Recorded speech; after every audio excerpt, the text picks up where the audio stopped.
어머니, 정말 너무하십니다. 오늘부터 너는 내 아들이 아니야. 78살 순옥이 떨리는 목소리로 선언한 순간 42년간 쌓아온 모든 것이 무너져 내렸습니다. 불과 몇 시간 전까지만 해도 화목해 보였던 추석 명절이 순식간에 전쟁터가 되어버렸어요. 며느리의 교묘한 연기에 속아 넘어간 아들은 끝내 어머니의 뺨을 후려쳤고 그 충격적인 폭력 앞에서 순옥은 평생 지켜온 신념을 버리기로 결심했습니다. 이제부터 시작되는 것은 한 어머니가 배신한 가족들의 인생을 송두리째 뒤흔들어 놓을 치밀하고도 통쾌한 역전 드라마였습니다. 지금 사연 시작합니다. 새벽 5시 순옥은 어김없이 눈을 떴습니다. 45년을 한결같이 지켜온 생체시계가 알람 시계보다 정확했어요. 무릎 관절이 뻐근하게 아팠지만 이제는 익숙한 아침 통증이었습니다. 침대 옆 탁자에 놓인 남편 사진을 바라보며 작은 미소를 지었어요. 여보, 오늘 준호가 온다니까 얼마나 기다려져요. 마른 손으로 사진 속 남편의 얼굴을 쓰다듬었습니다. 10년 전 갑작스럽게 세상을 떠난 남편이지만 순옥에게는 여전히 매일 아침 인사를 나누는 소중한 존재였어요. 사진 속 남편은 언제나 그랬듯 온화한 미소로 순옥을 바라보고 있었습니다. 거실로 나온 순옥은 넓은 한옥 마당을 내려다보았습니다. 이슬에 젖은 감나무 잎이 가을볕에 반짝이고 있었어요. 이 집에서 45년을 살았지만 여전히 마당의 고즈넉한 아름다움에 마음이 설렸습니다. 하지만 요즘은 혼자 관리하기가 점점 버거워지고 있었어요. 부엌에서 추석 준비를 시작했습니다. 어제부터 불린 찹쌀을 확인하고 정성스럽게 손질해둔 나물들을 다시 한번 점검했어요. 순옥의 손놀림은 80에 가까운 나이에도 불구하고 여전히 정확하고 부지런했습니다. 25년간 보건소에서 일하며 익힌 꼼꼼함이 몸에 배어 있었거든요. 준호 어렸을 때 제일 좋아했던 송편을 만들어야지. 혼잣말을 하며 찹쌀가루를 반죽하기 시작했습니다. 부드러운 반죽 사이로 어린 준호의 모습이 떠올랐어요. 3살 때 처음 이 집에 왔던 그 아이가 벌써 45이 되었다니 시간이 참 빨랐습니다. 물론 준호는 자신이 입양된 사실을 전혀 모르고 있었어요. 순옥과 남편이 평생 지키기로 한 비밀이었거든요. 현관 앞에 놓인 우편함에서 신문을 가져오는 길에 이웃집 할머니와 마주쳤습니다. 어머나, 순옥이 벌써 일어났네. 오늘 아들 온다며? 네, 손자도 데리고 온다니까 설레어요. 참 좋겠다. 우리 순옥이 복 많아. 할머니의 부러워하는 목소리에 순옥은 뿌듯한 마음이 들었습니다. 45년 동안 이 마을에서 성실하게 살아온 보람을 느끼는 순간이었어요. 다시 부엌으로 돌아와 차례상에 올릴 음식들을 하나씩 준비했습니다. 남편이 생전에 좋아했던 나박김치, 도라지 무침, 그리고 정성스럽게 빚은 송편까지. 모든 음식에는 순옥의 마음이 가득 담겨 있었어요. 아이고, 벌써 9시네. 시계를 보니 시간이 훌쩍 흘러 있었습니다. 준호는 보통 11시쯤 도착했거든요. 순옥은 서둘러 자신을 단정히 치장했습니다. 아들 앞에서 초라한 모습을 보이고 싶지 않았어요. 마지막으로 거실 한가운데 놓인 차례상을 점검했습니다. 정성스럽게 차린 제사상이 한눈에 봐도 풍성하고 아름다웠어요. 순옥은 만족스러운 미소를 지으며 남편 사진을 바라보았습니다. 여보, 오늘은 정말 온 가족이 모이는 날이에요. 얼마나 좋을까요? 10시 반쯤 되었을 때 대문 밖에서 발소리가 들렸습니다. 순옥은 준호가 일찍 왔나 싶어 부랴부랴 앞치마를 벗고 현관으로 나갔어요. 하지만 대문 앞에 서 있는 사람은 마을 이장이었습니다. 어머나, 이장님. 무슨 일로 이른 아침부터요? 이장의 표정이 평소와 달리 심각했습니다. 보통은 밝은 미소로 인사하는 분인데 오늘은 입술이 굳게 다물어져 있었어요. 순옥의 가슴이 불안하게 뛰기 시작했습니다. 순옥아, 잠깐 들어가서 이야기 좀 하자. 이장은 거실에 앉자마자 깊은 한숨을 내쉬었습니다. 순옥이 찬물을 올리며 조심스럽게 물었어요. 무슨 일이신지 말씀해 주세요. 옆 동네 김복순이 할머니 사건 알지? 순옥은 고개를 끄덕였습니다. 며칠 전 온 마을이 떠들썩했던 이야기였거든요. 70대 할머니가 아들 부부에게 재산을 모두 빼앗기고 요양원에 버려진 사건이었어요. 그 할머니가 어제 돌아가셨다. 어머나, 정말이요? 순옥의 얼굴이 순간 하얗게 질렸습니다. 불과 일주일 전까지만 해도 건강해 보였던 할머니였는데 갑작스러운 소식이었어요. 병원에서는 심장마비라고 했는데 내가 보기엔 그게 아니야. 마음고생이 너무 심했던 거지. 이장은 찻잔을 들었다가 다시 내려놓으며 계속 말했습니다. 순옥아, 요즘 이런 일이 너무 많아. 자식들이 부모 재산만 노리고 온갖 수작을 다 부린다고. 순옥은 마음 한구석이 찌릿하게 아파왔습니다. 왜 이장이 갑자기 이런 이야기를 하는지 어렴풋이 짐작이 되었거든요. 특히 요즘에는 부동산 값이 많이 올라서 더 심해진 것 같아.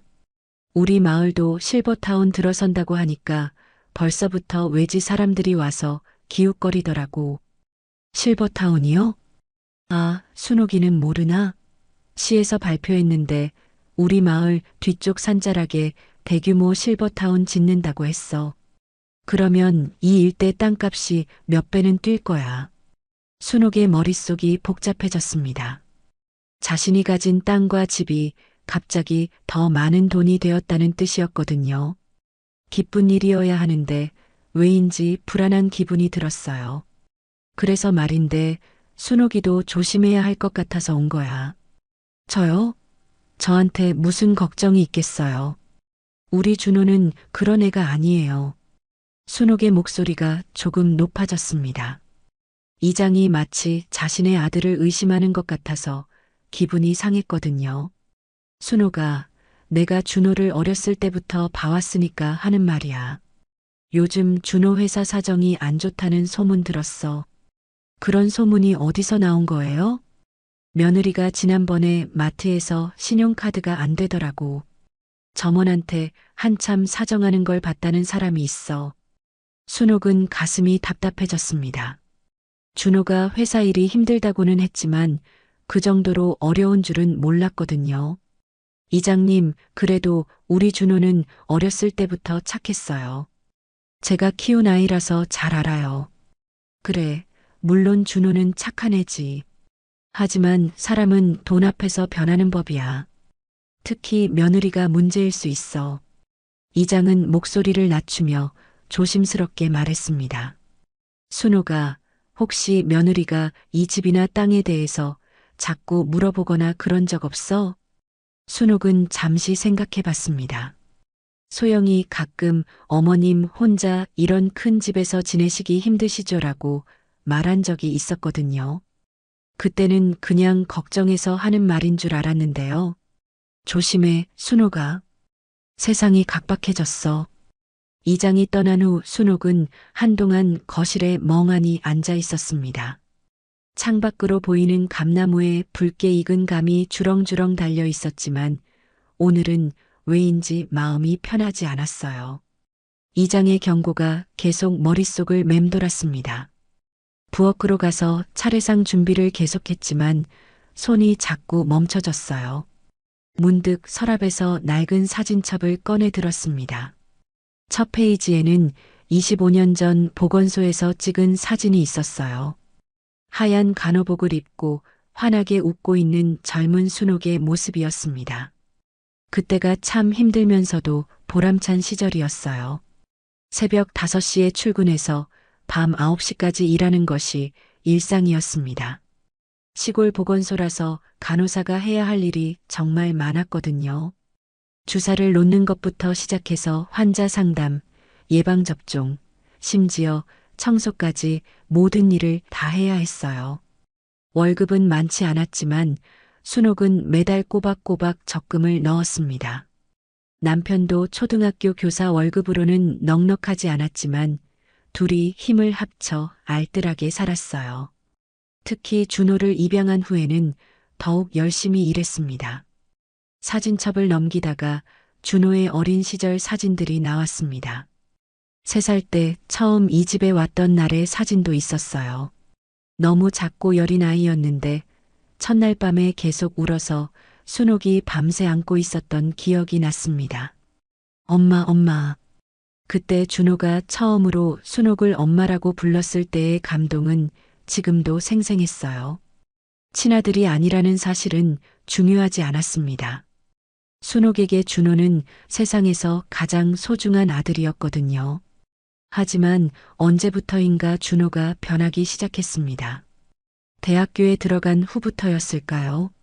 아니면 직장을 다니면서부터였을까요? 예전처럼 순옥에게 다정하게 말하지 않았고 집에 와도 금세 가려고만 했어요. 특히 소영과 결혼한 후에는 더욱 그런 경향이 심해졌습니다.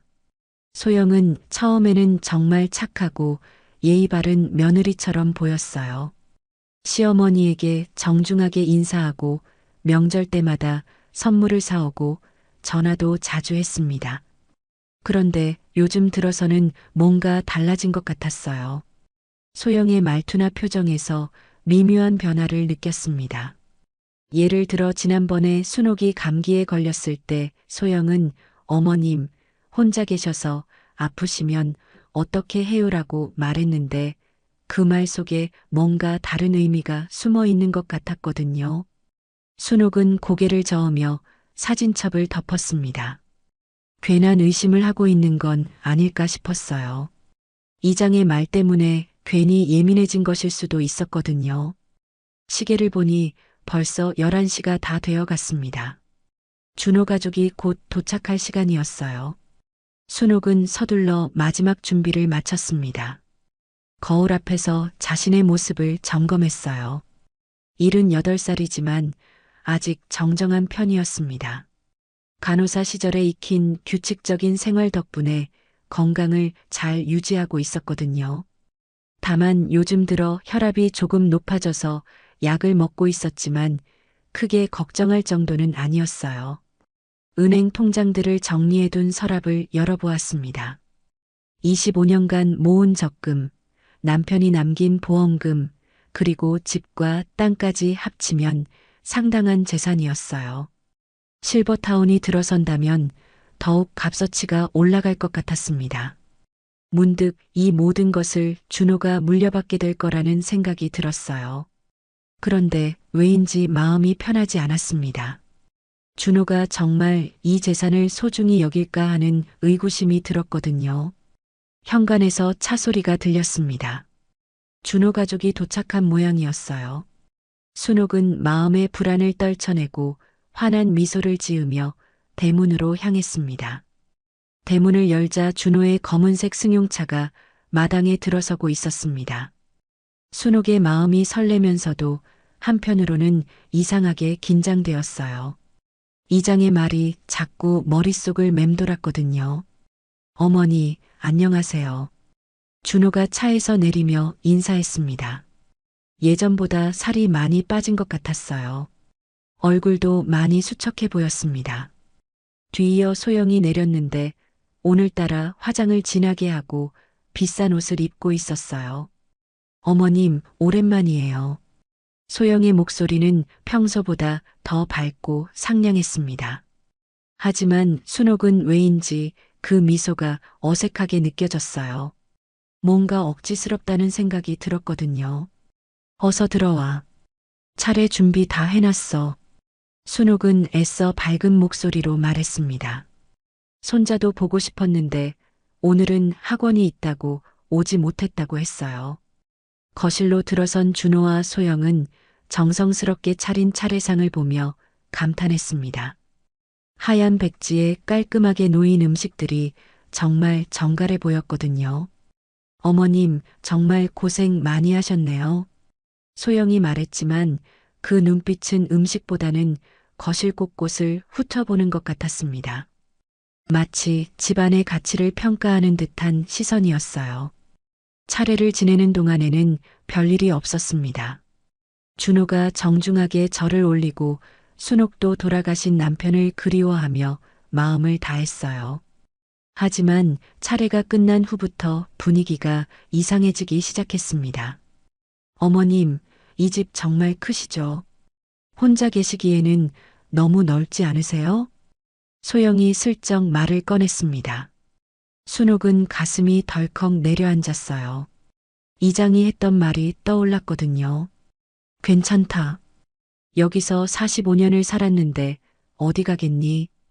그래도 요즘은 부모님들이 자녀 가까이 아파트로 이사 가시는 경우가 많던데요.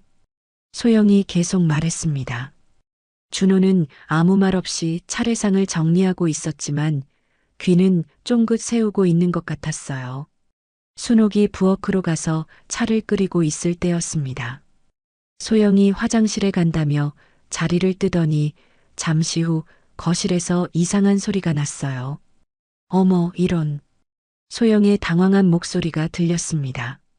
순옥이 급하게 부엌에서 나와보니 소영이 차례상 앞에서 비틀거리고 있었어요. 괜찮니? 아니에요.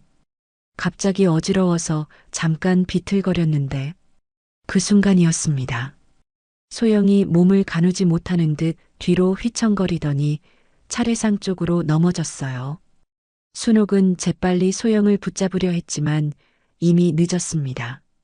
쿵 하는 소리와 함께 차례상이 엎어지면서 정성스럽게 준비한 음식들이 바닥에 흩어졌습니다. 송편이 굴러다니고 나물들이 여기저기 흩어져 난장판이 되었어요. 어머나, 큰일 났네. 순옥은 급하게 소영을 일으키려 했습니다. 그런데 소영의 무릎에서 피가 나고 있었어요. 한복 치마도 찢어져 있었습니다. 아야, 무릎이 아파요. 소영이 아픈 듯 인상을 찌푸렸습니다. 그때 준호가 화장실에서 나오다가 이 광경을 보게 되었어요. 이게 무슨 일이에요? 준호의 목소리가 급하게 높아졌습니다.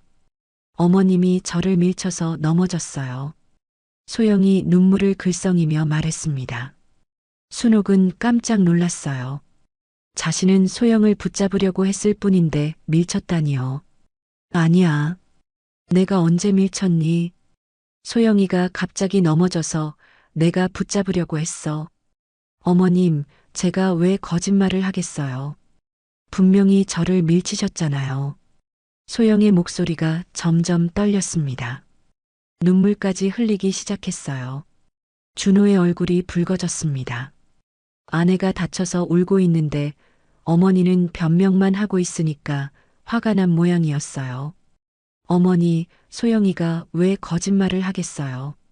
사과부터 하세요. 준호야, 정말 나는 밀친 적이 없어.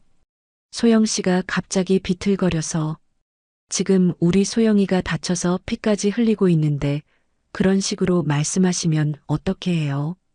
준호의 목소리가 점점 커졌습니다. 흥분해서인지 얼굴이 빨갛고 눈이 충혈되어 있었어요.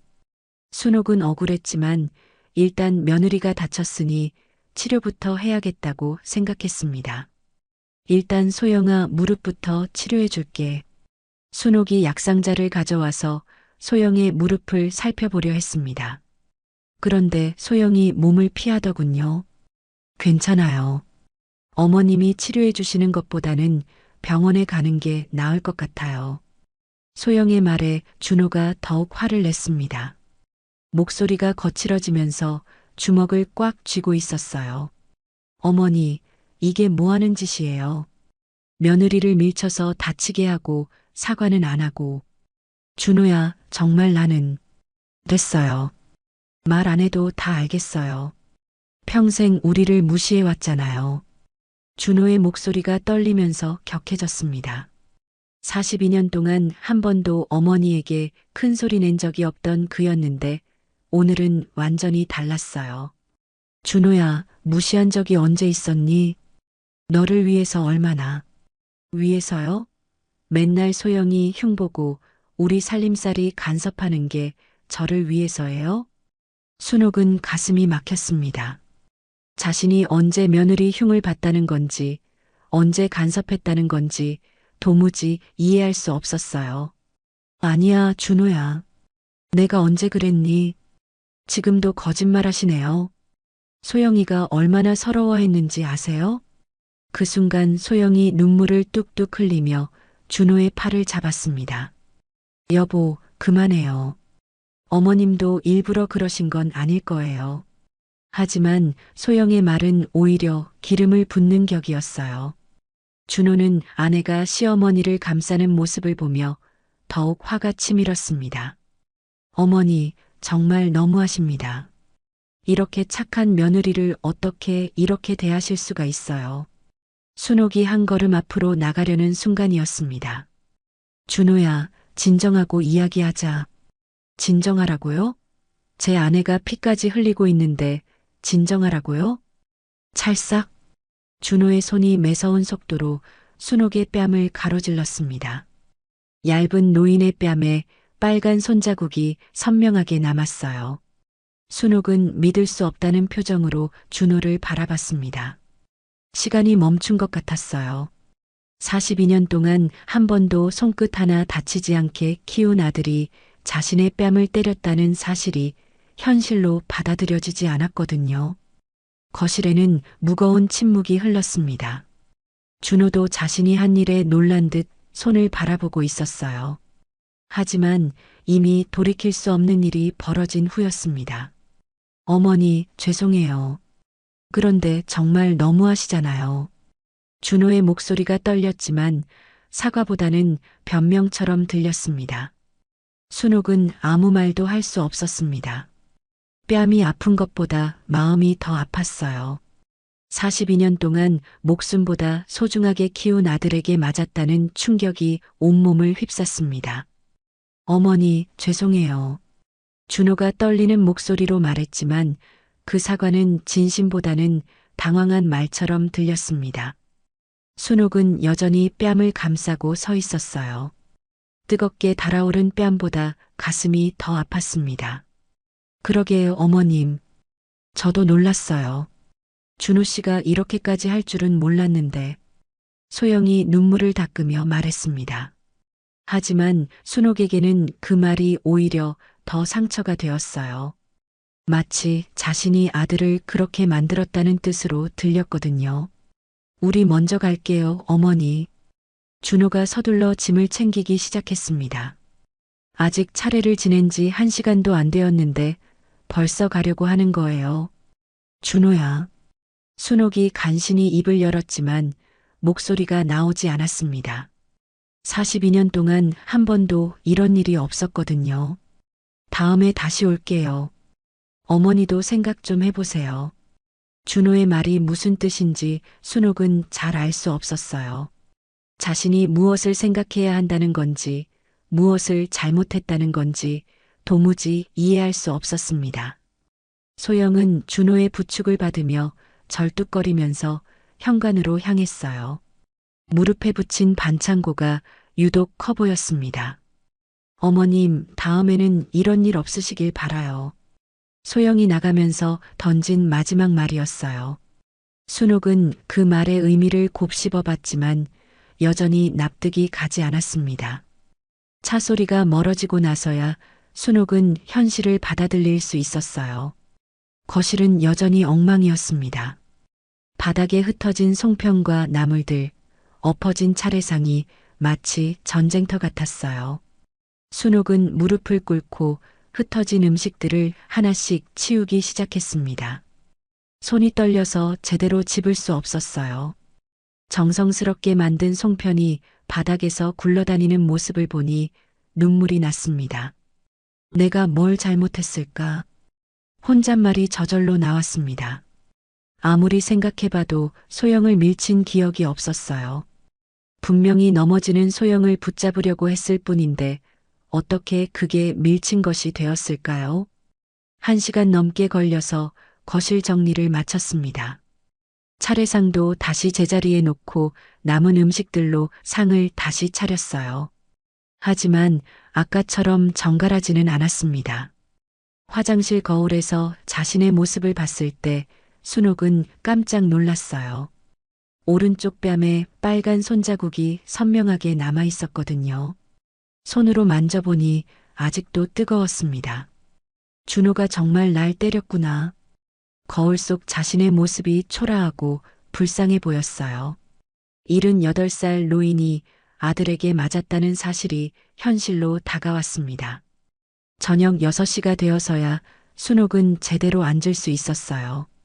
남편 사진 앞에 차려놓은 차례상을 바라보며 말을 걸었습니다. 여보, 우리 준호가 날 때렸어요. 사진 속 남편은 여전히 온화한 미소를 짓고 있었어요. 순옥의 눈에서 뜨거운 눈물이 흘러내렸습니다. 내가 뭘 잘못했는지 모르겠어요. 소영이를 밀친 적도 없는데 눈물이 멈추지 않았습니다.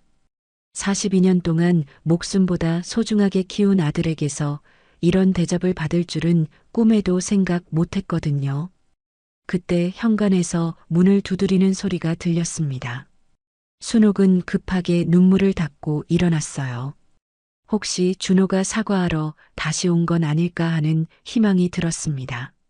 하지만 대문 밖에 서 있는 사람은 이웃집 김할머니였어요. 순호가 괜찮니? 아까 소리가 나더라. 김할머니가 걱정스러운 표정으로 물었습니다. 순옥은 뺨의 상처를 손으로 가리며 대답했어요. 네, 괜찮아요. 뭔 일 있었니? 얼굴이 왜 그래? 김할머니의 눈이 순옥의 뺨에 남은 상처를 포착했습니다. 순옥은 어떻게 설명해야 할지 몰라 당황했어요. 아무것도 아니에요. 그냥 넘어져서. 그런데 아까 큰 소리가 나더라만. 준호 왔다 갔지? 김할머니는 예리한 눈으로 순옥을 살펴봤습니다. 50년 넘게 이웃으로 살면서 순옥의 성격을 잘 아는 분이었거든요. 들어와서 차나 한잔 하세요. 순옥이 할머니를 거실로 모셨습니다. 다행히 거실은 깨끗하게 정리되어 있었어요. 순옥아, 솔직하게 말해봐. 무슨 일 있었지? 김할머니가 진지한 표정으로 물었습니다. 순옥은 더 이상 숨길 수 없다는 생각이 들었어요. 할머니, 준호가 저를 때렸어요. 뭐라고? 준호가 너를? 김할머니가 깜짝 놀라며 일어섰습니다. 소영이가 차례상에 부딪혀서 다쳤는데 제가 밀쳤다고 하더라고요. 그래서 준호가 화를 내면서 순옥이 오늘 있었던 일을 차근차근 설명했습니다. 김할머니는 점점 심각한 표정이 되었어요. 그 며느리가 일부러 그런 거 아니냐? 설마요. 왜 그런 짓을 하겠어요? 순옥아, 세상이 많이 변했어. 요즘 자식들은 부모 재산만 노리는 경우가 많다고. 김할머니의 말이 이장이 했던 말과 똑같았습니다. 순옥은 가슴이 답답해졌어요. 우리 준호는 그런 애가 아니에요. 그래도 조심해야 해. 특히 며느리를 조심하라고. 김할머니가 떠난 후 순옥은 다시 혼자가 되었습니다. 텅 빈 거실에서 오늘 있었던 일을 되돌아봤어요. 정말 자신이 잘못한 걸까요? 아니면 다른 사람들 말처럼 소영이 일부러 그런 걸까요? 밤이 깊어지면서 순옥의 혼란은 더욱 커졌습니다. 42년 동안 믿어왔던 것들이 모두 흔들리는 기분이었어요. 다음 날 아침 순옥은 새벽 4시에 잠에서 깼습니다. 뺨이 아직도 얼얼했고 마음은 더 무거웠어요. 밤새 뒤척이며 어제 일을 계속 생각했지만 답을 찾을 수 없었습니다. 화장실을 다녀오는 길에 거실 전화가 울렸어요. 새벽 4시 반에 걸려오는 전화라니 순옥은 깜짝 놀랐습니다. 혹시 준호가 사과하려고 전화한 건 아닐까 싶어 서둘러 받았어요. 여보세요? 하지만 전화 너머에서는 아무 소리도 들리지 않았습니다. 잠깐의 정적 후에 전화가 끊어졌어요. 순옥은 고개를 갸웃하며 전화기를 내려놓았습니다. 오전 10시쯤 되어서 다시 전화가 울렸어요. 이번에는 소영이었습니다. 어머님, 안녕하세요. 어제는 정말 죄송했어요. 소영의 목소리는 평소보다 더 상냥했습니다. 하지만 순옥에게는 그 친절함이 어색하게 느껴졌어요. 그래, 무릎은 어떠니? 많이 나아졌어요. 어머님, 준호 씨가 어제 너무 흥분해서 그랬던 것 같아요. 평소에는 절대 그런 사람이 아닌데.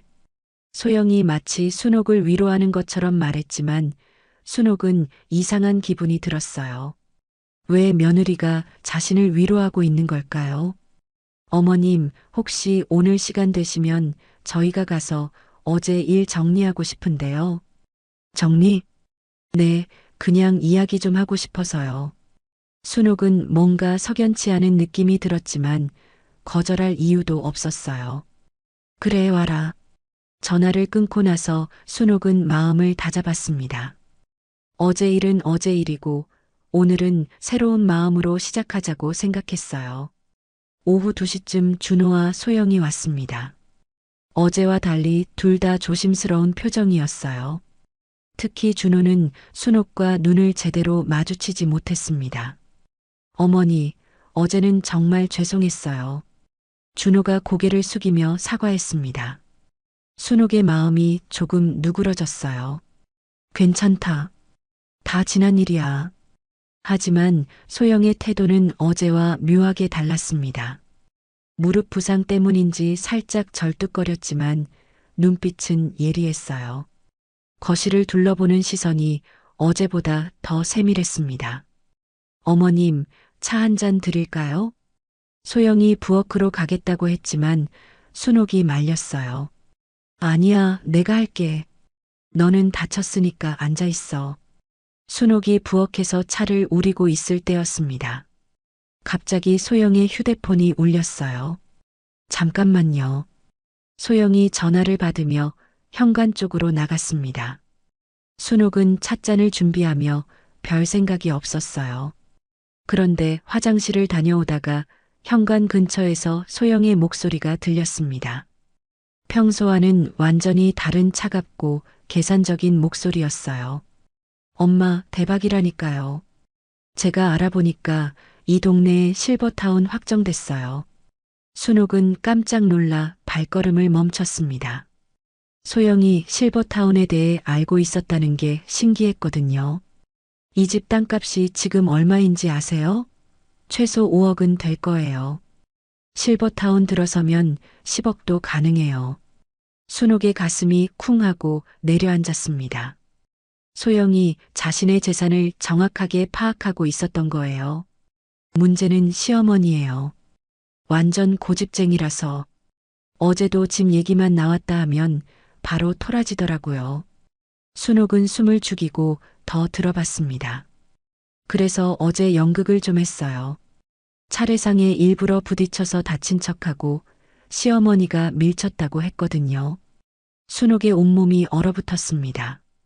어제 일이 모두 연극이었다는 거예요. 준호는 완전히 속았어요. 지 와이프가 다쳤다고 생각하니까 바로 화내면서 시어머니 뺨까지 때리더라고요. 소영이 웃으면서 말하는 소리가 들렸습니다. 순옥은 다리에 힘이 빠져서 벽에 기댔어요. 이제 시어머니도 분위기 파악했을 거예요. 우리가 만만하게 볼 사람들이 아니라는 걸요. 엄마, 걱정 마세요. 올해 안에는 무조건 해결할 거예요. 우리도 빚이 얼마나 많은데요. 소영의 목소리가 점점 차가워졌습니다. 준호 회사도 곧 망할 것 같고 제 카드빚도 3천만 원이 넘어요. 이 집 팔면 다 해결되잖아요. 순옥은 온몸이 떨렸습니다. 모든 것이 거짓말이었던 거예요. 소영의 친절도 걱정도 어제의 사고도 모두 계획된 연극이었습니다. 어차피 시어머니도 나이 많으시고 혼자 이런 큰 집에서 뭐 하세요? 우리가 팔아서 돈 만들어 드리는 게 효도 아니에요? 소영이 비웃듯이 말했습니다. 준호는 아직도 시어머니 눈치 보는데 제가 잘 구슬려 볼게요. 어제처럼 몇 번 더 하면 시어머니도 포기할 거예요. 순옥은 더 이상 들을 수 없었습니다. 조용히 뒷걸음질 치다가 부엌으로 돌아갔어요. 손이 너무 떨려서 찻잔을 제대로 들 수 없었습니다. 잠깐 후 소영이 밝은 표정으로 돌아왔어요. 어머님, 죄송해요. 친정에서 전화가 와서요. 그래. 순옥의 목소리가 떨렸지만 소영은 눈치채지 못하는 것 같았어요. 거실에서 차를 마시는 동안 순옥은 소영을 다시 보게 되었습니다. 상냥한 미소 뒤에 숨겨진 차가운 계산, 친절한 말투 속에 감춰진 탐욕이 이제는 선명하게 보였어요. 어머님, 요즘 혈압은 어떠세요? 괜찮다. 혼자 계시니까 건강관리가 힘드시죠? 역시 가족이 가까이 있어야 해요. 소영이 또 그런 말을 꺼냈지만 이제 순옥은 그 진짜 의미를 알 수 있었습니다. 1시간쯤 앉아 있다가 준호와 소영이 일어났어요. 어머니, 그럼 저희는 이만 가볼게요. 그래, 조심히 가거라.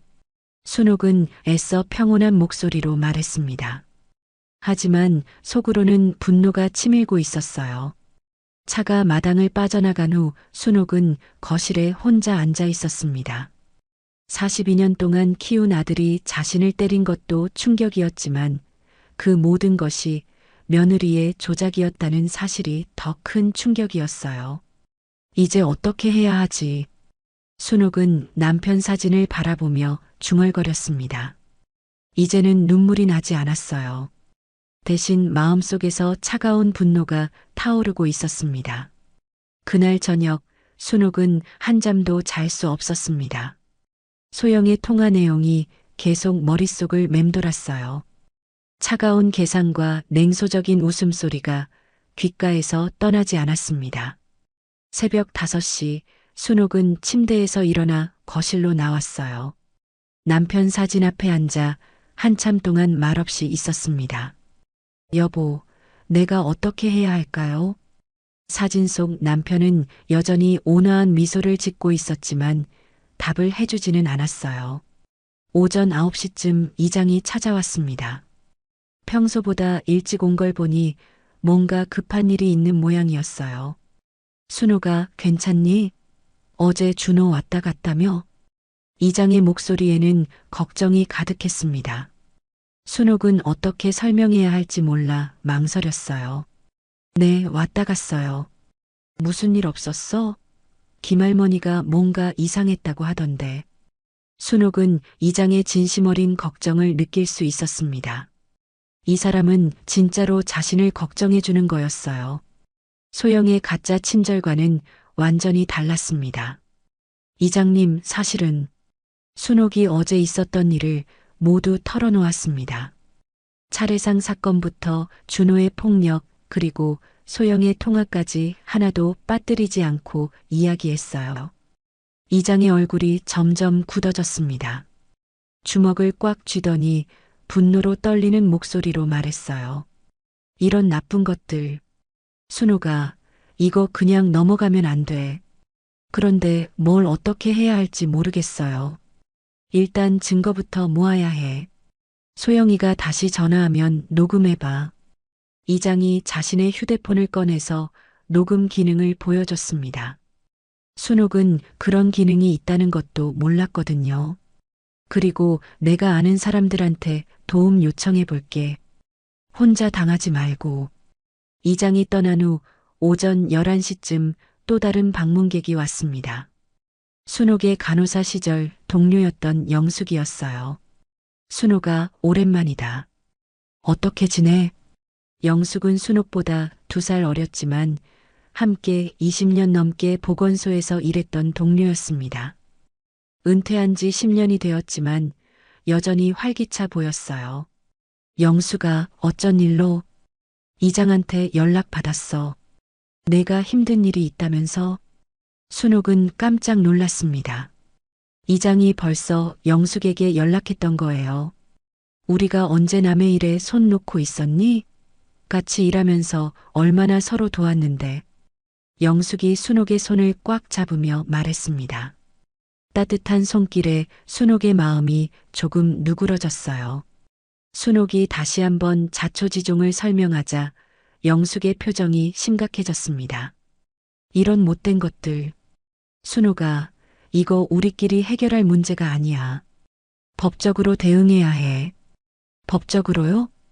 응, 내가 아는 변호사가 있어. 우리 딸이 법무법인에서 일하거든. 소개해 줄게. 영숙이 바로 전화를 걸어서 변호사와 상담 약속을 잡아줬습니다. 내일 오후 2시에 시내 법무법인에서 만나기로 했어요.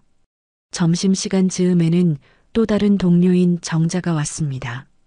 정자는 순옥보다 5살 많았지만 여전히 정정했어요. 순옥아, 영숙이한테 들었어. 정말 기가 막히네.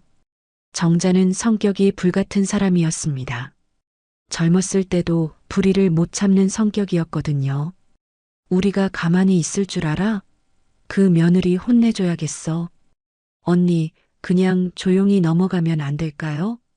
무슨 소리야? 너를 25년 동안 봐왔는데 이렇게 당하고 있으면 안 되지. 정자의 격한 반응에 순옥은 오히려 당황했습니다. 하지만 한편으로는 마음이 든든했어요. 오후 3시쯤에는 마을 부녀회장인 미자가 왔습니다. 미자는 마을에서 일어나는 모든 일을 꿰고 있는 정보통이었어요. 순옥 언니 소문 들었어요. 정말 화가 나네요. 벌써 소문이 났어요? 이장님이 몇몇 분들한테 이야기하셨나 봐요.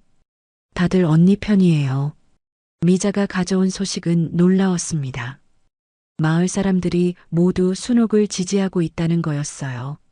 특히 김할머니가 완전 화나셨어요. 어제 창문으로 보셨다면서요. 소영 씨가 일부러 넘어진 것 같다고 하시더라고요. 순옥은 가슴이 뛰었습니다. 김할머니가 목격자가 될 수 있다는 뜻이었거든요. 그리고 마트 사장님도 증언할 수 있대요. 소영 씨가 카드 안 돼서 난리 쳤던 거 기억한다고. 미자가 전해주는 소식들을 들으면서 순옥은 자신이 혼자가 아니라는 걸 깨달았습니다. 저녁 6시쯤에는 교회에서 같이 봉사활동을 했던 분들이 찾아왔어요. 권사님과 집사님 2분이었습니다. 순옥 권사님, 기도해 드리러 왔어요. 하나님이 정의를 이루실 거예요. 악한 자들의 계획이 무너질 거예요. 종교적인 위로이긴 했지만 순옥에게는 큰 힘이 되었습니다. 하루 종일 찾아온 사람들의 따뜻한 관심과 지지가 마음을 데워줬어요. 그날 밤 9시쯤 순옥은 거실에 앉아 하루를 되돌아봤습니다. 아침에는 절망적이었는데 저녁이 되니 마음이 많이 달라져 있었어요. 이렇게 많은 사람들이 나를 도와주려고 하는구나. 순옥은 감동했습니다. 혼자라고 생각했는데 사실은 많은 사람들이 자신을 둘러싸고 있었던 거예요. 특히 이장의 행동력에 놀랐습니다. 아침에 이야기를 듣자마자 바로 여러 사람들에게 연락해서 도움을 요청했거든요. 진짜 리더십이 뭔지 보여주는 모습이었어요. 간호사 동료들의 우정도 변함없었습니다. 은퇴한 지 10년이 넘었는데도 여전히 서로를 챙기는 마음이 그대로였어요. 특히 영숙이 변호사까지 연결해 준 것은 정말 고마운 일이었습니다. 마을 사람들의 지지도 큰 힘이 되었어요. 김할머니의 목격 증언은 특히 중요할 것 같았습니다. 마트 사장의 증언도 소영의 경제적 상황을 입증하는데 도움이 될 거예요. 순옥은 남편 사진을 바라보며 말했습니다. 여보, 우리 동네 사람들이 이렇게 좋은 사람들이었네요. 내일부터는 정말 싸워볼 수 있을 것 같아요. 처음으로 순옥의 마음에 희망이 싹 텄습니다. 혼자가 아니라는 사실만으로도 용기가 났어요. 소영과 준호가 아무리 교활해도 이렇게 많은 사람들이 진실을 알고 있다면 이길 수 있을 거라는 생각이 들었습니다. 다음 날 오후 2시 순옥은 생전 처음으로 법무법인을 방문했습니다. 시내 중심가에 있는 10층짜리 건물이었는데 간판을 보니 사랑나눔 법무법인이라고 되어 있었어요. 엘리베이터를 타고 7층에 올라가니 깔끔한 사무실이 나왔습니다. 순옥은 긴장해서 손에 땀이 났어요. 78살에 변호사를 만나게 될 줄은 꿈에도 몰랐거든요. 안녕하세요. 박순옥 어르신이시죠? 젊은 여자 변호사가 나와서 인사했습니다. 영숙의 딸이 소개해준 김민정 변호사였어요. 30대 중반쯤 되어 보이는데 친근한 인상이었습니다. 네, 그렇습니다. 순옥이 조심스럽게 대답했어요. 변호사 앞에서는 왠지 말을 함부로 하면 안 될 것 같았거든요. 편하게 앉으세요. 차 한 잔 드릴까요? 김민정 변호사의 배려 깊은 말에 순옥의 긴장이 조금 풀렸습니다. 상담실에서 순옥은 지난 사흘간 있었던 모든 일을 자세히 설명했어요. 차례상 사건부터 시작해서 소영의 통화 내용까지 하나도 빠뜨리지 않고 이야기했습니다. 김민정 변호사는 메모를 해가며 진지하게 들었어요. 중간중간 정말요? 그럴 수가 하며 놀라는 반응을 보였습니다. 어르신, 정말 힘드셨겠어요. 하지만 다행히 대응할 방법이 있습니다. 정말요? 순옥의 눈이 밝아졌습니다. 먼저 재산 보호부터 해야 해요.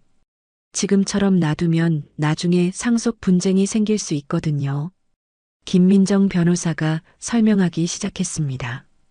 가장 확실한 방법은 생전에 기부하는 거예요. 사랑나눔복지재단이라고 저희가 운영하는 재단이 있는데 거기에 기금을 만드시면 됩니다. 기금이요? 네, 이순옥 의료봉사기금이라고 이름을 정해서 어르신의 뜻에 맞게 사용하는 거예요. 가난한 아이들 의료비 지원이나 장학금 같은 용도로요. 순옥은 마음이 뛰었습니다. 남편이 생전에 늘 하고 싶어 했던 일이었거든요. 그렇게 하면 제 재산이 어떻게 되나요? 법적으로는 재단 소유가 됩니다. 아드님이 나중에 상속을 주장해도 소용없어요. 김민정 변호사의 설명을 들으면서 순옥은 점점 확신이 들었습니다. 그런데 증거도 확보해야 해요. 소영 씨의 통화 내용을 녹음하셨다고 하셨죠? 아니요, 그냥 들었을 뿐이에요. 그럼 다음에 기회가 되면 꼭 녹음해 보세요. 휴대폰 녹음 기능 사용하실 줄 아세요? 순옥은 고개를 저었습니다.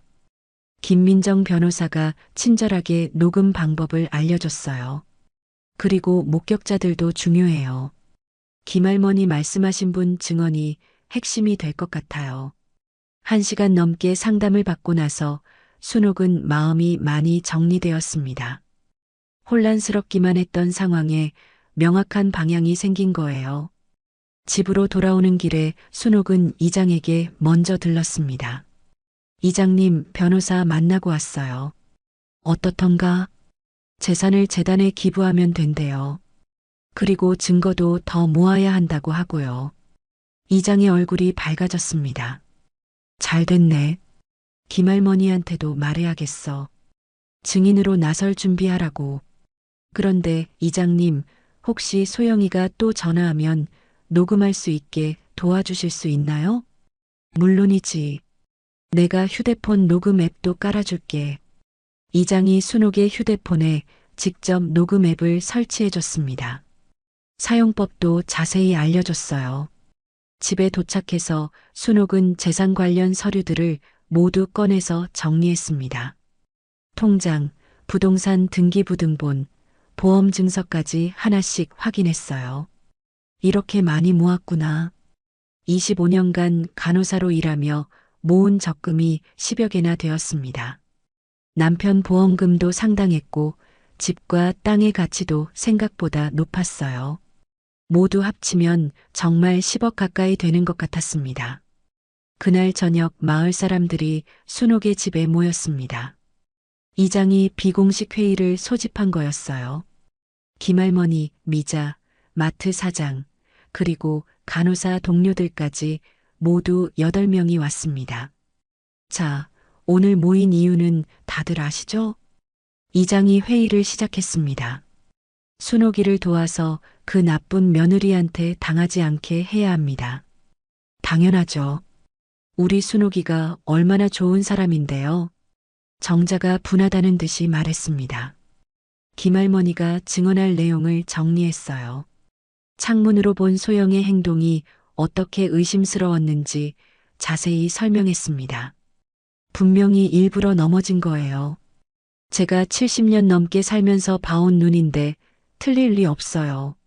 마트 사장도 도움이 될 만한 정보를 제공했습니다. 소영 씨가 지난달에 카드 3번이나 안 됐어요. 현금도 없어서 물건 못 사고 간 적도 있고요. 영숙이 변호사와의 연락 창구 역할을 맡기로 했습니다. 내가 김민정 변호사랑 계속 연락하면서 진행 상황 알려드릴게요. 미자는 마을 여론 관리를 담당하기로 했어요. 혹시 소영이가 다른 소문 퍼뜨리면 바로 대응할게요. 이렇게 각자 역할을 정하고 나니 순옥은 든든한 기분이 들었습니다. 여러분, 정말 고마워요. 혼자였으면 어떻게 했을지. 무슨 말씀이에요? 우리가 가족이나 다름없잖아요. 이장의 말에 모두가 고개를 끄덕였습니다. 사흘 후 기다렸던 기회가 왔습니다. 소영에게서 전화가 온 거예요. 순옥은 이장이 알려준 대로 재빨리 녹음을 시작했습니다. 어머님, 안녕하세요. 그동안 어떻게 지내셨어요?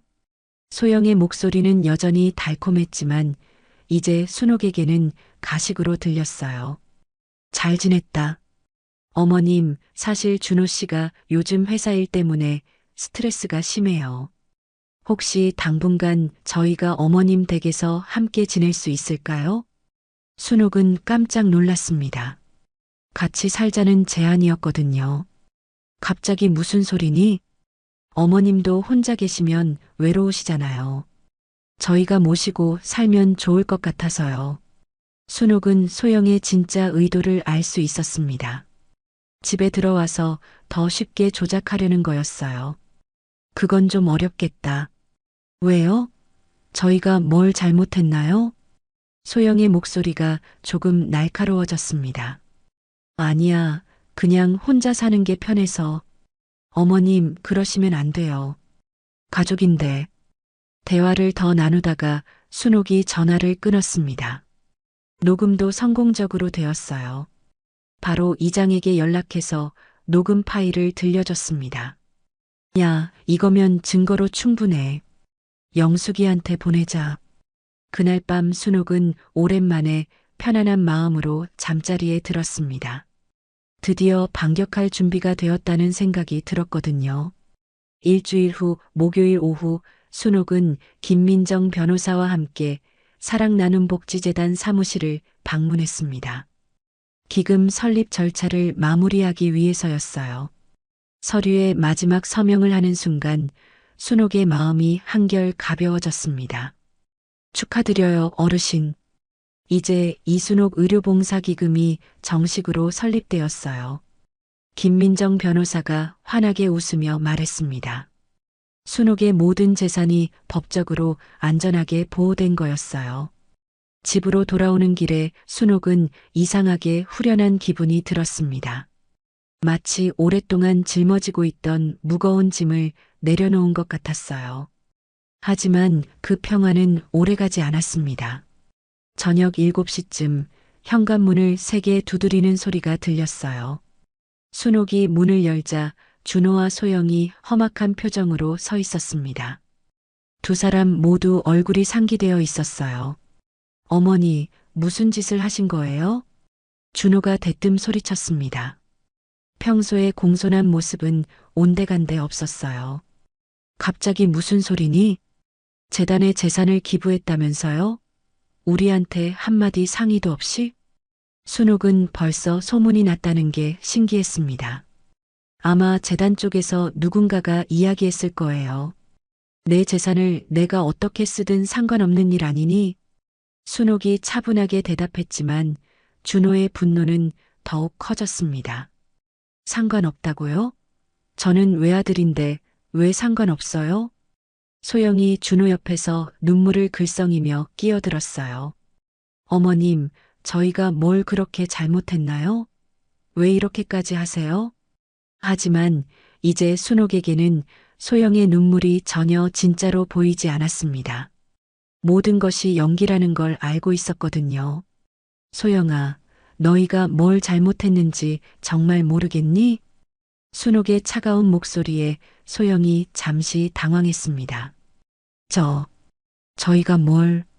내가 친정 엄마한테 전화해서 내 재산 얘기하고 어떻게 집을 팔아서 돈을 만들지 계획 세우는 거 다 들었어. 순옥이 단호하게 말하자 소영의 얼굴이 하얗게 질렸어요. 그건 오해예요. 제가 언제 그런 오해라고? 내가 직접 들었는데? 준호가 소영과 순옥을 번갈아 보며 혼란스러워했습니다. 소영아, 정말 그런 얘기를 했어? 여보, 제가 왜 그런 말을 하겠어요? 어머님이 오해하신 거예요. 소영이 다급하게 부인했지만 목소리가 떨리고 있었어요. 순옥은 준비해둔 핸드폰을 꺼냈습니다. 오해가 아니야. 여기 녹음된 게 있어. 순옥이 핸드폰에 녹음 파일을 재생하자 소영의 목소리가 선명하게 들렸습니다. 어머님도 혼자 계시면 외로우시잖아요. 저희가 모시고 살면 좋을 것 같아서요. 그리고 이어서 나온 소영의 진짜 목소리였어요. 시어머니 집에 들어가서 살면 더 쉽게 조작할 수 있을 거야. 혼자 사니까 외롭다고 구슬리면서. 녹음이 끝나자 거실에는 무거운 침묵이 흘렀습니다. 준호는 믿을 수 없다는 표정으로 소영을 바라봤어요. 소영아, 이게 정말 내 목소리야? 여보, 이건 조작된 거예요. 요즘 기술로 얼마든지 만들 수 있잖아요. 소영이 발버둥을 쳤지만 준호의 눈빛이 차가워지고 있었습니다. 조작이라고? 그럼 내가 내 어머니 재산에 대해서 관심 없다는 거야? 당연하죠. 저는 그런 사람이 아니에요. 그때 순옥이 또 다른 녹음을 틀었습니다. 소영이 친정 어머니와 통화한 내용이었어요. 엄마, 대박이라니까요. 이 집 땅값이 최소 5억은 될 거예요. 이번에는 소영도 더 이상 부인할 수 없었습니다. 자신의 목소리가 너무 선명했거든요. 준호의 얼굴이 점점 일그러졌어요. 소영아, 그럼 지금까지 나한테 거짓말을 한 거야? 여보, 들어봐요. 저도 우리 가정을 위해서 어머니를 속이고 나를 이용한 게 가정을 위해서라고?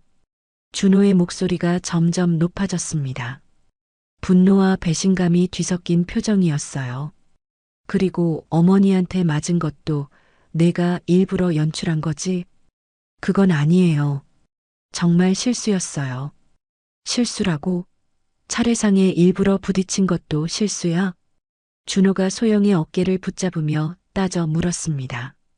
순옥은 이 광경을 지켜보며 복잡한 심정이었어요. 준호가 진실을 알게 된 것은 다행이었지만 한편으로는 안쓰럽기도 했습니다. 어머니, 정말 죄송해요. 준호가 순옥에게 고개를 숙였습니다. 이번에는 진심 어린 사과였어요. 제가 소영이한테 속아서 어머니께 그런 짓을 했네요. 준호야. 순옥의 목소리가 부드러워졌습니다. 그래도 42년 동안 키운 아들이었거든요. 하지만 이미 늦었어. 재산은 이미 재단에 기부했어. 어머니, 그건 다시 되돌릴 수 없나요? 안 돼. 내 결정이야. 순옥의 단호한 말에 소영이 갑자기 본색을 드러냈습니다. 어머님, 이건 너무 심하잖아요. 저희도 생활이 있는데 어떻게 이럴 수 있어요? 생활이 힘들면 내가 일을 하든지 절약을 하든지 해야지. 왜 내 재산을 노려? 저는 며느리로서 당연한 권리를 주장한 것뿐이에요. 소영의 목소리가 점점 날카로워졌어요. 더 이상 상냥한 며느리 연기를 할 필요가 없어졌거든요. 권리라고? 내 뺨을 때리게 만든 사람이 무슨 권리를 주장해? 순옥의 일침에 소영이 할 말을 잃었습니다. 준호가 소영의 팔을 잡고 일으켜 세웠어요. 소영아, 우리 가자. 더 이상 여기 있을 면목이 없어. 여보, 그래도 이대로 갈 수는 없잖아요. 됐어. 어머니 결정을 존중해야지. 준호가 소영을 끌고 현관으로 향했습니다. 소영은 끝까지 발버둥을 쳤지만 소용없었어요. 어머님, 후회하실 거예요. 나중에 외롭고 쓸쓸하게 늙어서 죽으셔도 저희는 모를 거예요. 소영이 마지막으로 독서를 퍼부었습니다. 상관없어. 내 인생은 내가 책임져. 순옥이 담담하게 대답했어요. 문이 닫히고 나서 순옥은 거실에 혼자 앉아 있었습니다. 마음이 복잡했지만 후회는 되지 않았어요. 이제 정말 끝났구나. 순옥은 남편 사진을 바라보며 중얼거렸습니다. 여보, 내가 제대로 했죠? 사진 속 남편은 여전히 온화하게 미소 짓고 있었습니다. 순옥과의 대결에서 완패한 지 사흘 후 소영은 마지막 카드를 꺼내 들었습니다. 준호가 진실을 알게 된 후 냉랭해진 것도 문제였지만 무엇보다 10억 가까운 재산이 손가락 사이로 빠져나간 것이 견딜 수 없었거든요. 준호 씨, 그래도 가만히 있을 순 없잖아요. 소영이 거실 소파에 앉아 있는 준호에게 말을 걸었지만 준호는 대답하지 않았어요. 사흘 전 순옥의 집에서 돌아온 후 거의 말을 하지 않고 있었습니다. 법적으로 대응해봐요.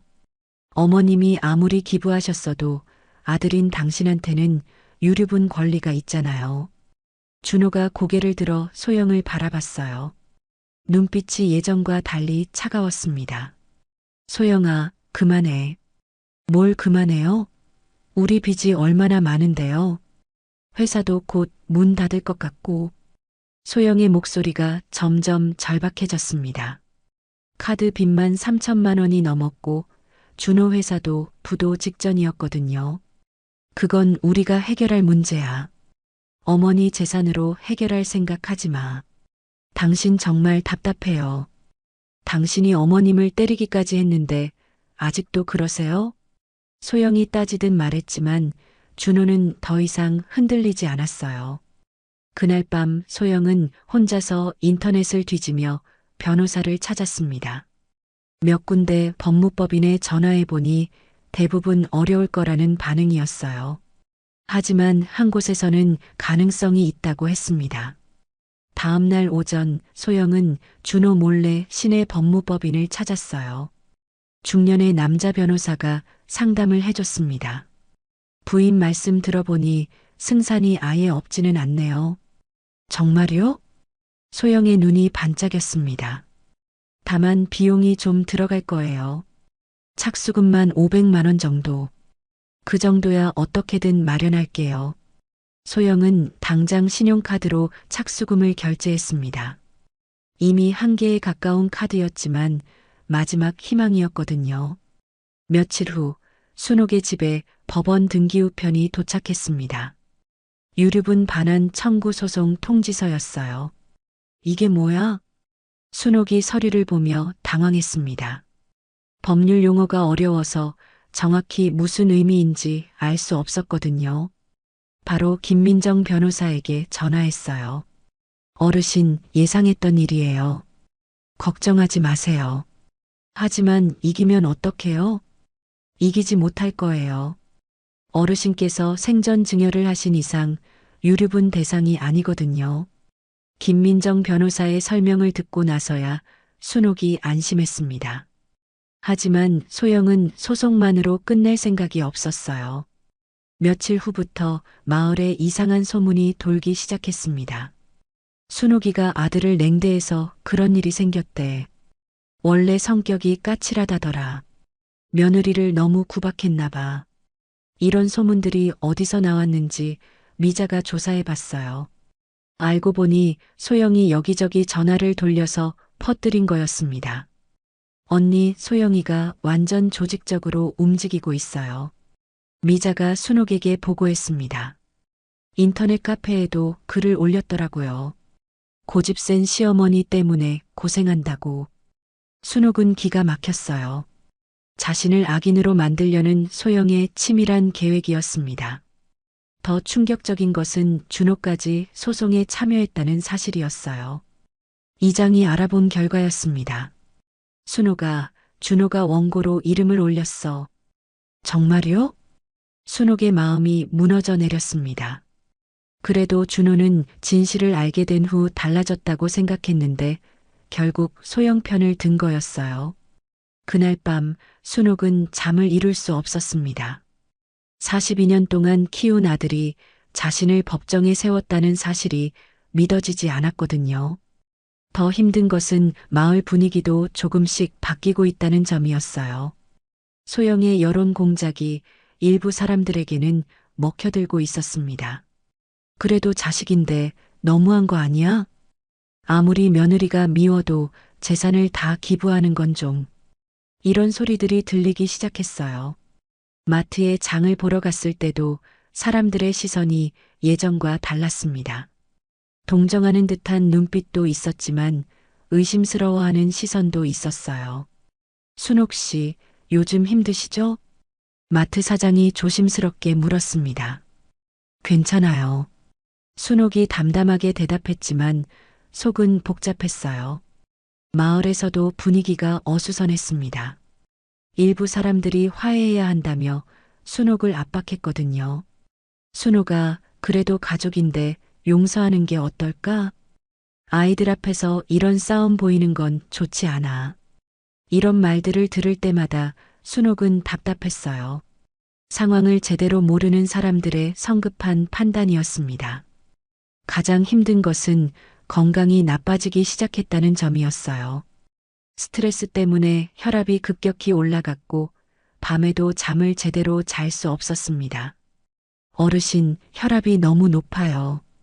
약을 늘려야겠어요. 병원에서 의사가 걱정스럽게 말했습니다. 그리고 스트레스를 받으시면 안 돼요. 자칫하면 큰 병으로 이어질 수 있어요. 하지만 스트레스를 안 받을 수가 없었어요. 매일 법원에서 서류가 오고 소영은 계속 새로운 소문을 퍼뜨리고 있었습니다. 더 심각한 문제가 생겼어요. 소영이 언론에까지 제보한 거였습니다.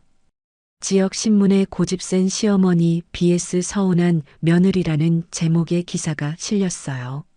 물론 순옥에게 불리한 내용이었습니다.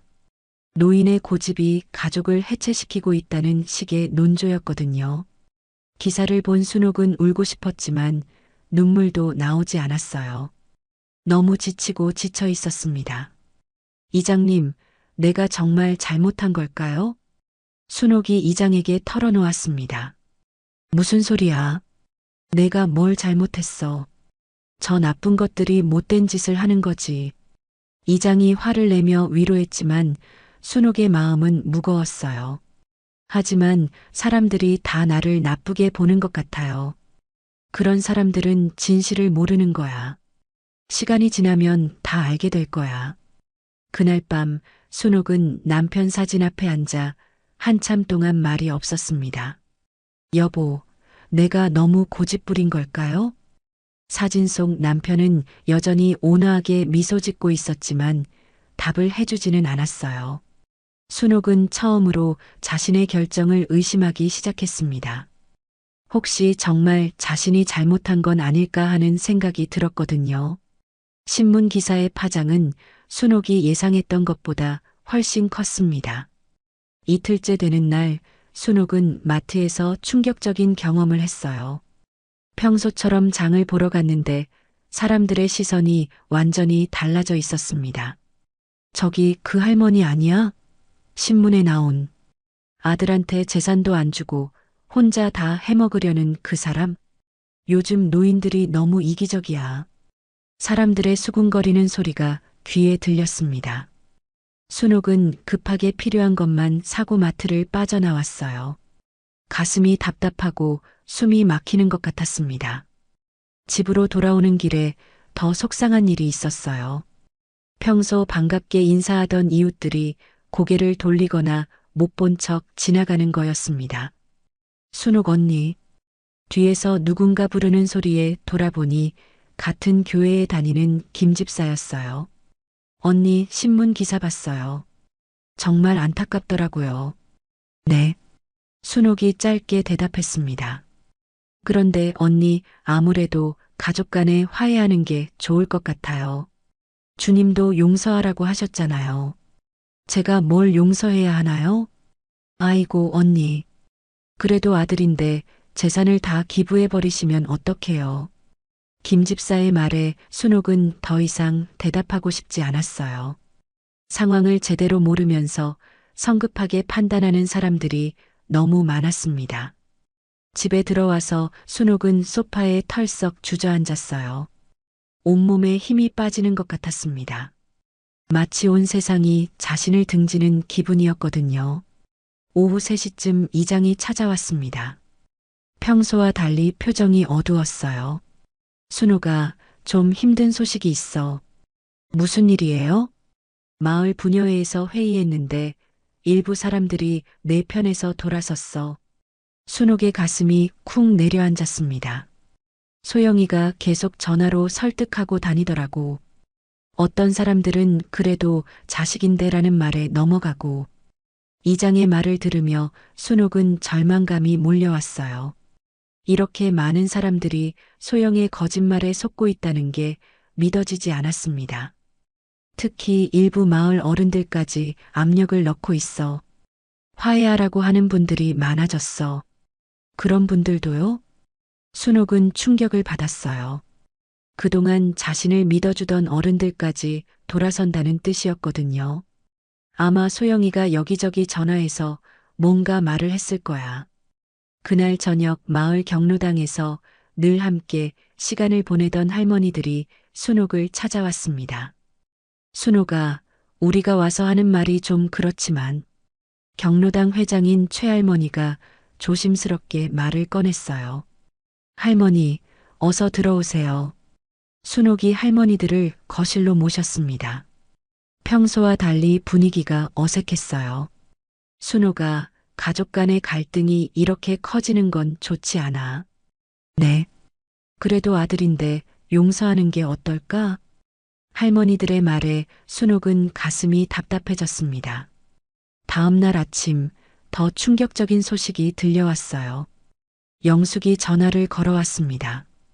순옥아, 미안해. 나도 좀 곤란해졌어. 무슨 일이에요? 우리 딸이 법무법인에서 일한다고 했잖아. 그런데 회사에서 이 사건에 관여하지 말라고 하더라고. 순옥은 멍하니 전화를 들고 있었어요. 소영이 쪽 변호사가 압력을 넣은 것 같아. 정말 미안해. 변호사 지원까지 끊어진 순옥은 완전히 고립된 기분이었습니다. 그날 오후에는 정자까지 연락이 왔어요. 순옥아, 내가 도움이 안 될 것 같아. 언니도요?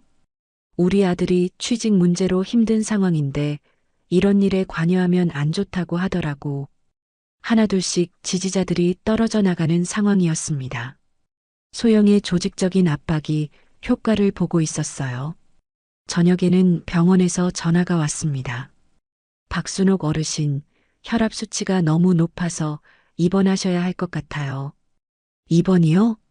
네, 이대로 방치하시면 뇌출혈 위험이 있어요. 하지만 순옥은 입원을 거부했습니다. 지금 집을 비울 수 없었거든요. 약으로 버텨보겠어요. 그날 밤 순옥은 남편 사진 앞에 앉아 한참 동안 울었습니다. 지난 2주일 동안 참았던 눈물이 한꺼번에 쏟아져 나왔어요. 여보, 내가 정말 잘못한 걸까요? 순옥의 목소리가 떨렸습니다. 모든 사람들이 나를 나쁘게 보고 있어요. 혹시 정말 내가 이기적인 건 아닐까요? 처음으로 순옥은 자신의 결정을 진심으로 후회하기 시작했어요. 차라리 소영이 말대로 재산을 나눠줄 걸 그랬나요? 사진 속 남편은 여전히 미소 짓고 있었지만 아무 대답도 해주지 않았습니다. 아들한테 맞은 것도 내가 참을 걸 그랬어요. 그럼 이렇게까지 되지는 않았을 텐데. 순옥은 점점 더 자책하기 시작했어요. 모든 것이 자신의 고집 때문에 벌어진 일이라는 생각이 들었습니다. 다음 날 아침 순옥은 김민정 변호사에게 전화를 걸었어요. 선생님, 혹시 재단 기부를 취소할 수 있나요? 어르신, 무슨 일이세요? 모든 사람들이 제가 잘못했다고 해요. 혹시 정말 제가 잘못한 건 아닐까요? 김민정 변호사의 목소리가 걱정스러워졌습니다. 어르신, 지금 많이 힘드시죠? 하지만 어르신이 잘못하신 게 아니에요. 하지만 어르신, 잠깐 만날 수 있을까요? 전화로는 한계가 있어요. 전화를 끊고 나서 순옥은 더욱 혼란스러웠습니다. 자신이 뭘 해야 할지, 뭐가 옳은 일인지 전혀 알 수 없었어요. 창밖을 보니 하늘이 흐렸습니다. 곧 비가 올 것 같았어요. 순옥의 마음도 그 하늘처럼 어둡고 무거웠습니다. 내가 너무 고집부렸나? 순옥은 중얼거렸습니다. 지금까지의 모든 선택이 잘못된 것 같다는 생각이 들었어요. 그때 현관에서 누군가 문을 두드리는 소리가 들렸습니다. 순옥은 지친 발걸음으로 문으로 향했어요. 과연 누가 이 상황에서 자신을 찾아올까 싶었습니다. 현관문을 두드리는 소리에 순옥이 문을 열자 김민정 변호사가 서 있었습니다. 평소와 달리 표정이 심각했어요. 손에는 두꺼운 서류 봉투를 들고 있었습니다. 어르신, 안녕하세요. 갑자기 찾아와서 죄송해요. 아니에요. 어서 들어오세요. 순옥이 변호사를 거실로 모셨습니다. 김민정 변호사는 순옥의 초췌한 모습을 보고 걱정스러운 표정을 지었어요. 어르신, 많이 힘드셨죠? 네, 조금. 순옥의 목소리가 힘없이 나왔습니다. 김민정 변호사가 서류 봉투를 열어서 몇 장의 문서를 꺼냈어요. 어르신, 상대 측에서 새로운 자료를 제출했어요. 무슨 자료요? 준호 씨의 입양 관련 서류들이에요. 순옥의 얼굴이 하얗게 질렸습니다. 가장 숨기고 싶었던 비밀이 드러날 위기였거든요. 어떻게 그런 서류를? 소영 씨가 시청과 고아원에 정보 공개 청구를 했나 봐요. 법적으로는 가능한 일이에요. 김민정 변호사가 서류를 순옥에게 보여줬습니다. 42년 전 입양 관련 서류들이 고스란히 들어 있었어요. 상대 측 변호사가 이걸 근거로 준호 씨가 법정 상속인이 아니라고 주장할 가능성이 있어요. 순옥은 머리가 하얗게 변하는 기분이었습니다. 입양 사실이 공개되면 준호가 받을 충격을 생각하니 견딜 수 없었어요. 선생님, 그럼 준호가 이 사실을 알게 되나요? 법정에서 증거로 제출되면 피할 수 없어요.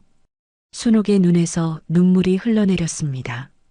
42년 동안 지켜온 비밀이 이런 식으로 드러날 줄은 몰랐거든요. 어르신, 하지만 다른 방법이 있을 수도 있어요. 무슨 방법이요? 재판 전에 합의를 시도해 보는 거예요. 어르신께서 조금이라도 양보하시면. 김민정 변호사의 제안에 순옥은 깊은 고민에 빠졌습니다. 변호사가 떠난 후 순옥은 거실에 혼자 앉아 입양 서류들을 들여다봤어요. 노랗게 바랜 종이에 적힌 글씨들이 42년 전 그날을 생생하게 떠올리게 했습니다. 그때 순옥은 36살이었어요. 결혼한 지 10년이 넘었지만 아이가 생기지 않아서 마음이 무거웠습니다. 남편도 아이를 간절히 원했지만 겉으로는 내색하지 않았어요. 여보, 고아원에 가볼까요? 남편이 조심스럽게 제안했을 때 순옥도 마음이 움직였습니다. 시내 고아원을 방문한 날 순옥은 운명처럼 3살짜리 준호를 만났어요. 다른 아이들과 떨어져서 혼자 놀고 있는 작은 아이였습니다. 이 아이는 어떤 사연이 있나요? 부모님이 교통사고로 돌아가셔서 여기 오게 됐어요. 워낙 내성적이라 적응을 힘들어해요. 원장님의 설명을 듣고 순옥의 마음이 저려왔어요. 그 작은 아이가 혼자라는 사실이 너무 안쓰러웠습니다. 저희가 이 아이를 키우고 싶어요. 순옥이 남편을 바라보며 말하자 남편도 고개를 끄덕였어요. 입양 절차를 밟는 동안 순옥과 남편은 한 가지를 결심했습니다. 절대로 준호에게 입양 사실을 말하지 않기로 한 거예요. 이 아이가 상처받지 않게 하자. 우리가 친부모인 것처럼 키우자. 그날부터 순옥은 준호를 친아들보다 더 애지중지하며 키웠습니다. 밤에 열이 나면 밤새 간병하고 다른 아이들한테 놀림 당하지 않게 더 좋은 옷을 입혔어요. 준호도 순옥을 친어머니로 알고 자랐습니다. 엄마, 엄마 하며 따르는 준호를 보면 순옥은 세상을 다 가진 기분이었어요. 하지만 지금 그 모든 것이 무너질 위기에 처했습니다. 순옥은 서랍 깊숙한 곳에서 또 다른 서류를 꺼냈어요. 남편이 생전에 써둔 편지였습니다. 순옥아, 내가 먼저 가더라도 준호에게는 절대 진실을 말하지 마라. 그 아이가 상처받는 걸 차라리 내가 죄인이 되는 게 낫다. 남편의 유언 같은 편지를 읽으며 순옥은 또다시 눈물을 흘렸어요. 그날 밤 순옥은 잠들 수 없었습니다. 머릿속이 복잡했어요. 재판에서 입양 사실이 드러나면 준호가 받을 충격, 그리고 그동안 숨겨온 자신들의 거짓말이 모두 밝혀질 거였습니다. 하지만 다른 한편으로는 분노도 느꼈어요. 소영이 이런 식으로 준호를 이용하고 있다는 사실이 견딜 수 없었습니다. 새벽 4시 순옥은 결국 침대에서 일어났어요. 거실로 나와서 남편 사진 앞에 앉았습니다. 여보, 어떻게 해야 할까요? 사진 속 남편은 여전히 온화하게 미소 짓고 있었어요. 준호한테 진실을 말해야 할까요? 아니면 계속 숨겨야 할까요? 순옥의 마음은 갈갈이 찢어지는 것 같았습니다. 42년 동안 지켜온 비밀을 포기할 것인가, 아니면 준호가 진실을 모른 채 살게 할 것인가. 소영이는 이미 다 알고 있어요. 법정에서 어떻게 이용할지 뻔해요. 순옥이 중얼거렸습니다. 만약 입양 사실이 공개되면 준호는 자신이 지금까지 속아서 살았다고 생각할 거였어요. 그동안 받은 사랑도 함께한 추억도 모두 거짓말로 여길지도 몰랐습니다. 하지만 진실을 숨기고 계속 싸우는 것도 괴로웠어요. 소영이 이 카드를 계속 들이밀 텐데 언제까지 버틸 수 있을까요? 여보, 내가 너무 고집부린 걸까요? 순옥이 사진에 대고 물었습니다. 차라리 처음부터 재산을 나눠줄 걸 그랬을까요? 하지만 곧 고개를 저었어요. 소영 같은 사람에게 재산을 넘겨주는 것은 남편의 뜻에도 어긋나는 일이었습니다. 새벽 5시가 되어서야 순옥은 결심을 내렸어요. 여보, 진실을 말할게요. 준호가 상처받더라도 더 이상 거짓말은 할 수 없어요. 순옥의 목소리가 떨렸지만 결의에 차 있었습니다. 그리고 그 후에는 준호 스스로 선택하게 할게요. 진짜 가족이 뭔지. 창밖으로 동이 트고 있었습니다. 길고 긴 밤이 지나고 새로운 하루가 시작되는 거였어요. 순옥도 새로운 결심을 안고 하루를 맞이할 준비가 되었습니다. 새벽 6시 순옥은 간밤에 내린 결심을 되새기며 준호에게 전화를 걸었습니다. 입양 사실을 직접 말하고 싶었거든요. 다른 사람 입을 통해서 듣게 하고 싶지 않았어요. 하지만 준호의 전화는 꺼져 있었습니다. 아마 밤늦게까지 회사 일을 했을 거예요. 순옥은 아쉬움을 삼키며 전화를 끊었습니다. 오전 9시쯤 예상치 못한 방문객이 왔어요. 검은색 고급 승용차가 마당에 들어서더니 정장을 입은 중년 남성이 내렸습니다. 키가 크고 인상이 온화한 분이었어요. 혹시 박순옥 어르신 댁이 맞나요? 네, 그런데 누구세요? 안녕하세요. 저는 사랑나눔복지재단 이사장 정한수라고 합니다. 순옥은 깜짝 놀랐어요. 자신이 기금을 만든 바로 그 재단의 이사장이 직접 찾아온 거였습니다. 어머나, 이사장님이 직접 오시다니. 어서 들어오세요. 순옥이 황급히 정한수를 거실로 모셨습니다. 이사장은 정중하게 인사하며 들어왔어요. 어르신, 먼저 이순옥 의료봉사기금 설립에 감사드립니다. 정말 의미 있는 일이에요. 아니에요. 제가 해야 할 일을 한 것뿐이에요. 순옥이 겸손하게 말했지만 이사장의 진심 어린 감사에 마음이 따뜻해졌어요. 그런데 어르신, 사실 제가 오늘 특별한 이유로 찾아왔어요. 무슨 일이신가요? 정한수 이사장이 잠시 망설이더니 조심스럽게 말을 꺼냈습니다. 어르신께서 혹시 25년 전에 시립고아원에서 봉사활동을 하신 적이 있나요? 순옥의 눈이 커졌어요. 갑작스러운 질문이었거든요. 네, 있어요. 그런데 어떻게?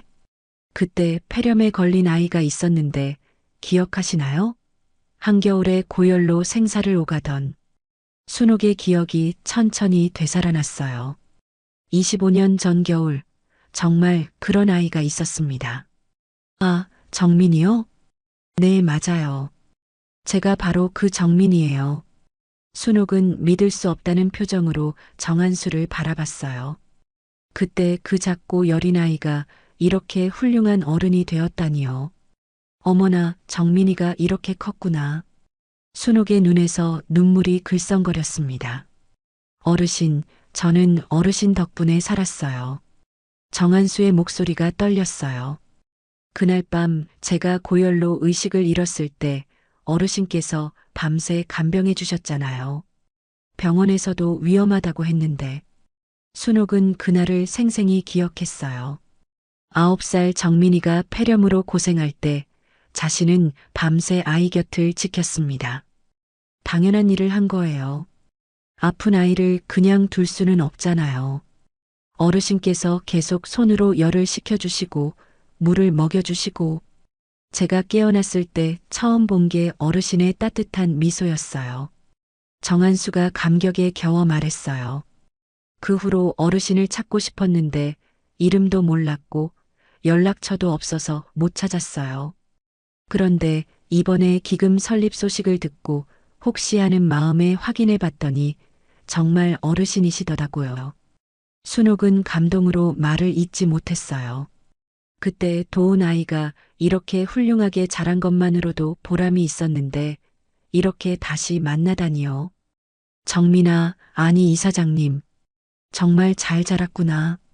어르신 덕분이에요. 어르신이 보여주신 사랑이 제 인생을 바꿨어요. 정한수가 가방에서 몇 장의 사진을 꺼냈어요. 이게 제가 어르신을 찾으면서 모은 자료들이에요. 사진에는 젊은 시절 순옥이 고아원에서 아이들을 돌보는 모습이 있었어요. 다른 봉사자들과 함께 찍은 사진도 있었습니다. 어머나, 이런 사진이 남아 있었구나. 순옥이 사진을 들여다보며 감회에 젖었어요.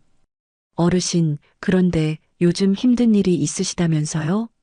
정한수의 진심 어린 걱정에 순옥은 마음이 움직였어요. 어떻게 하셨어요? 김민정 변호사님께 들었어요. 어르신을 도와드리고 싶어서 왔어요. 순옥은 정한수에게 자초지종을 설명했습니다.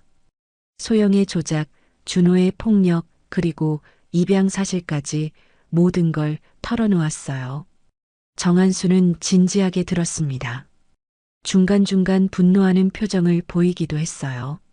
어르신, 정말 힘드셨겠어요. 이제 와서 후회해도 소용없어요. 아니에요. 어르신은 잘못하신 게 없어요. 정한수가 단호하게 말했어요.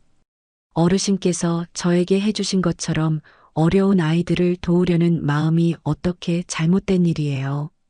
하지만 사람들은 다 저를 이기적이라고 해요. 그런 사람들은 진실을 모르는 거예요. 제가 도와드릴게요. 정한수의 눈빛이 결연했어요. 저희 재단에는 유능한 변호사들이 많아요. 그리고 언론 대응도 도와드릴 수 있어요. 정말요?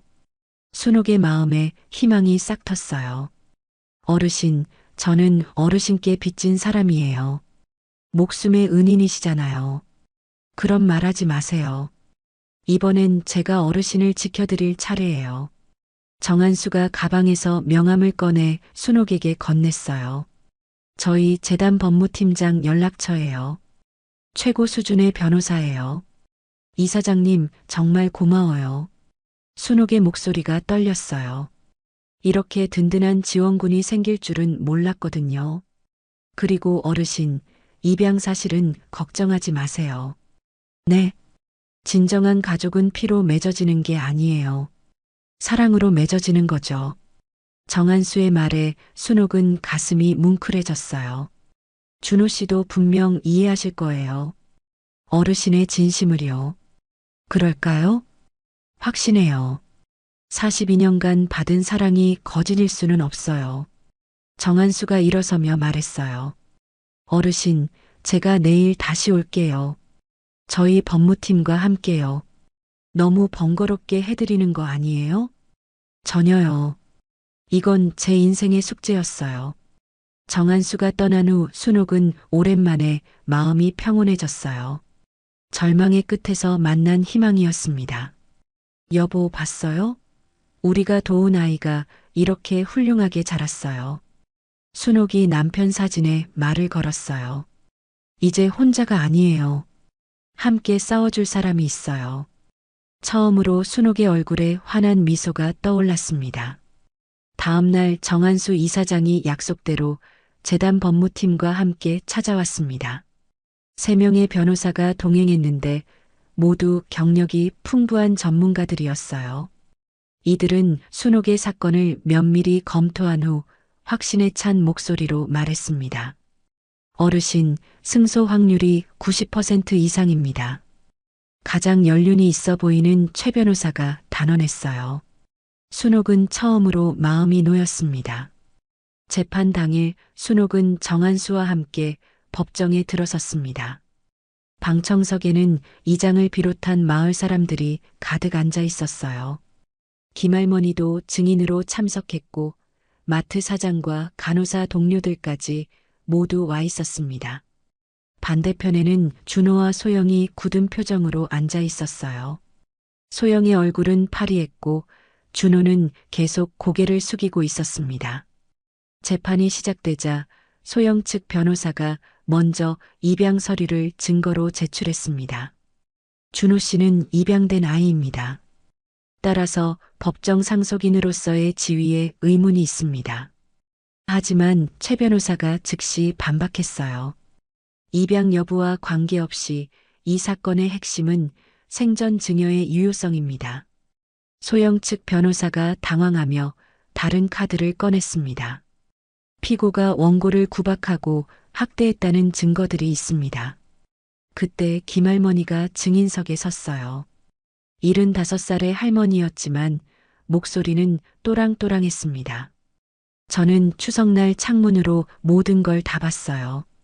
김할머니가 소영이 일부러 차례상에 부딪힌 장면을 자세히 증언했습니다. 분명히 일부러 넘어진 거예요. 제가 75년을 살아본 눈인데 틀릴 리 없어요. 이어서 녹음 파일이 재생되었습니다.